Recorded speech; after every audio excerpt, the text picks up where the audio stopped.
ओ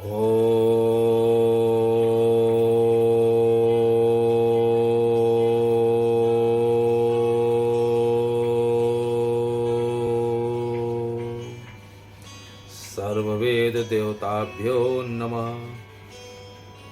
ओंकार स्वरूप परम पिता परमेश्वर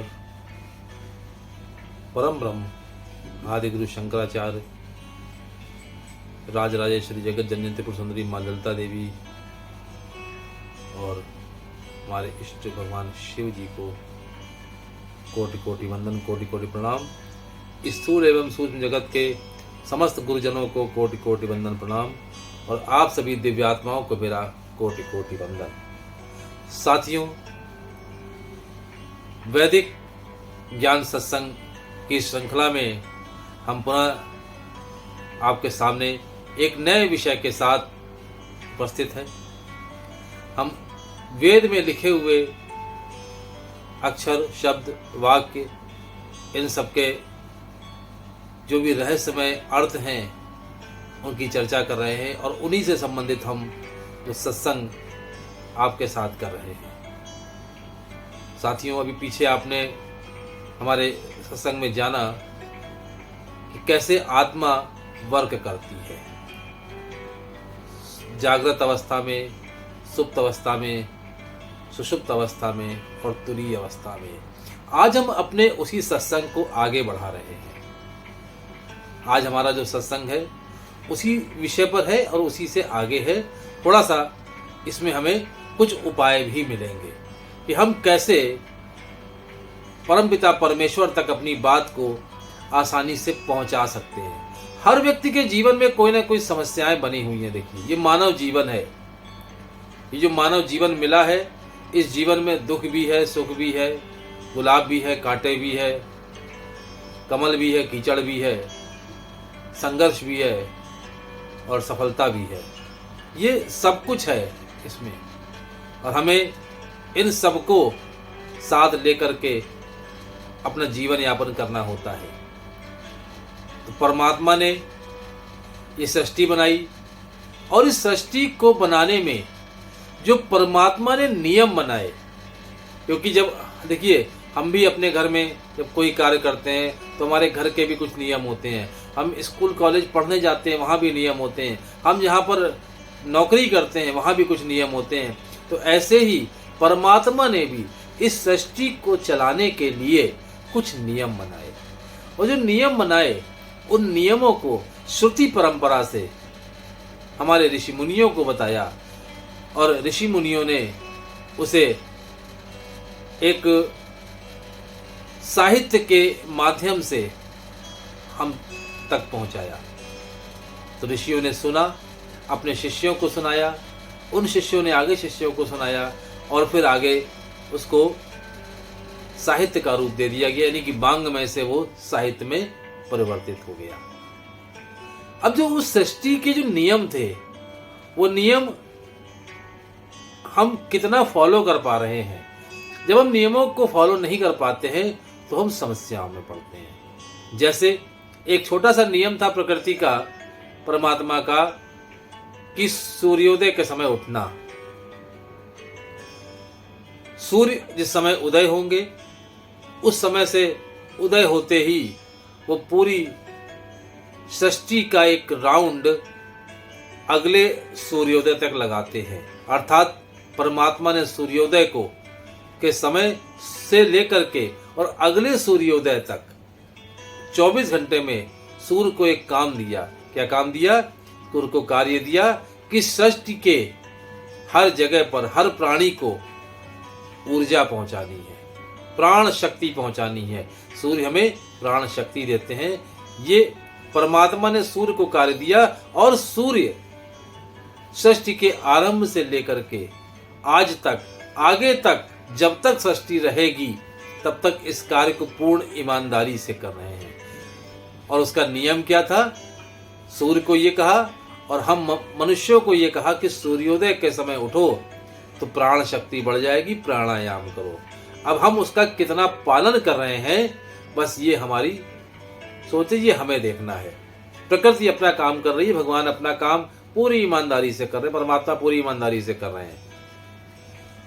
तो पिछले लेक्चर में हमने बताया था कि कैसे आत्मा जागृत अवस्था में नेत्रों में होती है, फिर मन में जाती है, फिर हृदय में जाती है, फिर तुरीय अवस्था जब आती है तब परमात्मा से मिलन करती है।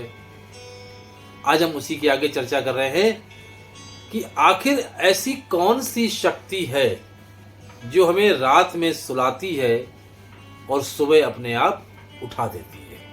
कभी जरा चिंतन करिए इस बात का कि वैदिक ग्रंथ हमें क्या बताते हैं, वैदिक ग्रंथों में क्या लिखा है। हमारे ऋग्वेद से लेकर के और अथर्ववेद तक जो प्रत्येक वेद है, प्रत्येक वेद रहस्यों से भरा हुआ है। और हम पूर्ण हिंदी में पूर्ण सरलीकरण करके आप तक इस बात को पहुंचाने का प्रयास कर रहे हैं कि आप कम से कम वेद को जानो, वेद को समझो कि वेद में क्या लिखा है। तो वेद हमें हर बात बताते हैं। तो वेद में क्या लिखा है? ऐसी कौन सी शक्ति है जो हमें रात में सुला देती है? कोई तो पावर है जो हमें सुला रही है, और कोई ना कोई ऐसी पावर है जो हमें जगा रही है। हम रोज रात मरते हैं और रोज सुबह जिंदा होते हैं। जरा विचार करिए कि हमारे पास कोई ऐसा स्विच नहीं है कि एक स्विच हमने अपने शरीर का यहां पर दबाया तो सो गए, यहां दबाया तो उठ गए। ऐसा कोई स्विच नहीं है, किसी प्राणी के पास नहीं है। तो आखिर ऐसी कौन सी शक्ति अंदर छिपी हुई है जिसको ये पता है कि अब इस व्यक्ति के सोने का टाइम हो गया, और उसको पता है कि अब इसको जगाना है। तो सोने और जगाने की जो शक्ति है, आज हम उसकी चर्चा कर रहे हैं। इसी में से हम उपाय निकालेंगे कुछ। सोने की शक्ति कौन देता है? कहते हैं माता भुवनेश्वरी देवी। आपने भुवनेश्वरी देवी का नाम सुना होगा। तो कहते हैं कि भुवनेश्वरी देवी जो है वो सुलाने का काम करती है। और वैदिक ग्रंथों में जो हमारे मार्कंडेय पुराण है, उस मार्कंडेय पुराण में दुर्गा सप्तशती है, और उस दुर्गा सप्तशती में एक रात्रि सूक्त है। वो जो रात्रि सूक्त है वो आप समझिए रात्रि को सुलाने वाली देवी का कार्य है। तो रात में कौन सुलाता है? माता भुवनेश्वरी देवी सुलाती है। वो शक्ति भुवनेश्वरी देवी के पास है। रात्रि सूक्त में इसका वर्णन किया हुआ है। अब अगर मान लीजिए किसी भी व्यक्ति को किसी भी कारण से, तनाव के कारण या किसी बीमारी के कारण, किसी भी कारणों से, ये इनके कोई भी कारण हो सकता है, उस कारण से यदि उसको नींद नहीं आ रही है तो उस व्यक्ति को या तो रात्रि सूक्त का पाठ करना चाहिए। अगर रात्रि सूक्त का पाठ ना कर पाए तो एक बहुत छोटा सा उपाय है जो रात्रि में सोते समय करना चाहिए। सोते समय यदि आप कोई बात बार बार कहते हैं तो वो कार्य सफल हो जाता है। इसके पीछे का भी लॉजिक अभी बताएंगे। तो वो दुर्गा सप्तशती का, यानी कि मार्कंडेय पुराण, और मार्कंडेय पुराण में दुर्गा सप्तशती, उसका एक छोटा सा मंत्र, या देवी सर्वभूतेषु निद्रारूपेण संस्थिता नमस्तस्यै नमस्तस्यै नमस्तस्यै नमो नमः। या देवी सर्वभूतेषु निद्रारूपेण संस्थिता और नमस्तस्यै नमस्तस्यै नमस्तस्यै नमो नमः। अब निद्रा की कोई समस्या है, नींद की कोई समस्या है, तो आप रात में सोते समय अपने बिस्तर पर इसको कह के सोइए। 1 बार, 2 बार, 3 बार, 7 बार, 11 बार, 21 बार अब इसको कहिए कि या देवी सर्वभूतेषु निद्रा रूपेण संस्थिता नमस्तस्यै नमस्तस्यै नमस्तस्यै नमो नमः। और आप चमत्कार देखिएगा इस वेद ज्ञान का, इस वैदिक ज्ञान का चमत्कार आप देखिएगा कि कुछ ही दिनों में आपकी नींद की समस्या दूर हो जाएगी। कहते हैं चित्तम मंत्रा चैतन्यमात्मा आत्मा नित्यम योनिवर्गः कला शरीरम। चित्तम मंत्रा, जो बात आप अपने चित्त में डालते हैं, अपने मन में डालते हैं, चित्तम मंत्रा चैतन्यम आत्मा, आत्मा में वैसी ही चैतन्यता आती है। आत्मा नित्यम, आत्मा वैसा ही कार्य करती है। योनि वर्ग कला शरीरम, उसी प्रकार की सृष्टि का निर्माण होने लग जाता है। जो आप रात में कहें, कैसे? ये जो बात हमने कही ये पिछले सत्संग से कनेक्टेड है कि चित्तम मंत्र, रात में आपने ये बात कही, या देवी सर्वभूतेषु मां निद्रा रूपेण संस्थिता नमस्तस्यै नमस्तस्यै नमस्तस्यै नमो नमः। अब निद्रा रूपेण माँ को आपने याद किया कि आप निद्रा के रूप में आ जाएं, आपको नमस्कार है, नमस्कार है, नमस्कार है। आप किसी को एक बार नमस्कार करें, यहाँ पर आप 3 बार नमस्कार कर रहे हैं। तो जब 3 बार नमस्कार करेंगे, जो सुनने वाला है वो अटेंशन तुरंत देगा, सावधान हो जाएगा। या किसी ने मुझे बुलाया, जैसे द्रौपदी ने बुलाया भगवान कृष्ण को, एक बार नहीं बुलाया, कई बार बुलाया, भगवान खींचे चले आए। ऐसे ही जब हम एक बार नहीं 3 बार कह रहे हैं नमस्तस्यै नमस्तस्यै नमस्तस्यै नमो नमः, तो क्या होता है, वो निद्रा रूपेण शक्ति हमारे पास आ जाती है और निद्रा का जो सुख होता है वो प्रदान करती है। तो कहते चित्तम मंत्रा चैतन्यम आत्मा आत्मा नित्यम योनि वर्गः कला शरीरम। जो बात हम अपने चित्त में डालते हैं और एक समय ऐसा आता है कि वो बात सिद्ध हो जाती है। क्यों? क्योंकि जब हमने कोई बात कही, जैसे मान लीजिए एक उदाहरण दे दें कि सुबह 6 बजे हमको जल्दी कहीं उठ जाना हो, 5 बजे की ट्रेन हो, 5 बजे हमें उठना हो कि हमें 5 बजे निकलना है स्टेशन के लिए, तो सुबह 5 बजे नींद खुल जाती है। क्यों?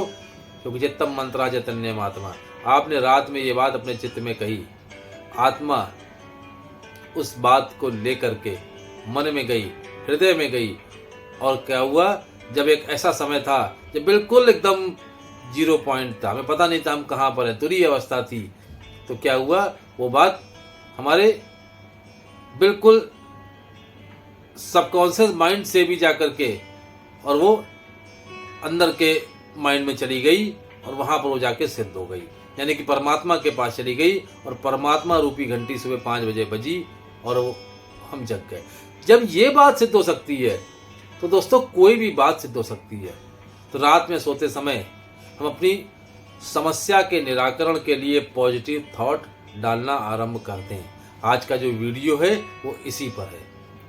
यदि कोई भी समस्या हमारे जीवन में आ रही हो, जैसे मान लीजिए फॉर एग्जाम्पल, उदाहरण के लिए किसी का मकान नहीं बन रहा है, मकान बनने में कोई समस्या आ रही है, तो रात्रि में सोते समय आपको ये बात कहनी है। कैसे कहनी है? पॉजिटिव अफर्मेशन में। कैसे? हे प्रभु, आपकी कृपा से मेरे सारे कार्य हो रहे हैं और मेरा बहुत ही भव्य मकान बनके तैयार हो रहा है, और मकान को बनते हुए देखिए अंदर की आंखों से, और देखिए आपका मकान बन रहा है कि हे प्रभु, आपकी कृपा से मेरे सारे कार्य हो रहे हैं, मेरा भव्य मकान बनकर तैयार हो रहा है, और उस मकान को बनते हुए देखिए, बार बार देखिए, रोज ये बात कहिए, कई बार कहिए सोते समय। तो क्या होगा कि रामचरितमानस की एक चौपाई है, प्रभु की कृपा भयउ सब काजू, जन्म हमार सुफल भाजू। ये सबसे बड़ा आप समझिए पॉजिटिव अफर्मेशन है रामचरितमानस का। इसकी चौपाई नित्य पढ़ने से हमारे सारे कार्य होने लग जाते हैं। तो रात में सोते समय आप ये इस बात को जो हमने अफर्मेशन कहा है इसको कहिए। इसकी नौकरी नहीं लग रही है, वो रात में सोते समय इस बात को कहे कि हे प्रभु, आपकी कृपा से मेरी नौकरी लग गई है, और अपने आप को एक किसी ऑफिस में बैठा हुआ काम करता हुआ महसूस करिए कि आप जो है ऑफिस में काम कर रहे हैं और आपकी नौकरी लग गई है। और इस बात को बार बार कहिए कि हे प्रभु, आपकी कृपा से मेरी नौकरी लग गई है, लग रही है नहीं, लग गई है, मेरी नौकरी लग गई है। क्रोध जिसको बहुत आता हो, हे प्रभु आपकी कृपा से मैं क्रोध की परिस्थितियों में शांति बनाए रखता हूँ। हे प्रभु आपकी कृपा से मैं क्रोध की परिस्थितियों में शांति बनाए रखता हूँ। इसको धन की कमी हो रही हो, धन की प्राप्ति करनी हो, तो हे माँ लक्ष्मी आपकी कृपा से मेरे घर में धन का भंडार भर रहा है। हे माँ लक्ष्मी आपकी कृपा से मेरे घर में धन का भंडार बन रहा है।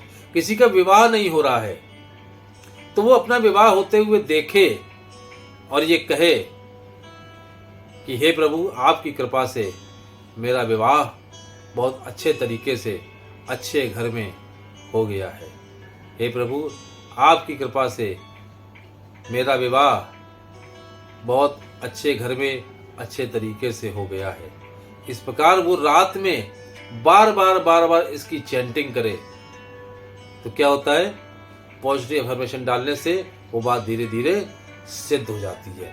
जैसे बच्चों के लिए, जो पढ़ने वाले बच्चे हैं उनके लिए भी एक बहुत अच्छा अफर्मेशन है कि पढ़ने वाले बच्चे रात में सोते समय कहें कि हे माँ सरस्वती, हे माँ सरस्वती आपकी कृपा से मैं जो पढ़ता हूँ या पढ़ती हूँ मुझे याद हो जाता है और मौके पर याद आ जाता है। ये बहुत इंपॉर्टेंट है, इसको फिर से बच्चे सुने, पेरेंट्स सुने और पेरेंट्स अपने बच्चों को कराएं। और आप 1 महीने इसको निरंतर करा लीजिए अपने बच्चों को सुलाते समय, और 1 महीने बाद हमें आप बताइएगा कि आपकी बच्चों की मेमोरी में कितना इजाफा हुआ, कितनी बढ़ी। फिर से सुनिए, हे माँ सरस्वती आपकी कृपा से मैं जो पढ़ती हूँ या पढ़ता हूँ मुझे याद हो जाता है और मौके पर याद आ जाता है। ये अफर्मेशन है।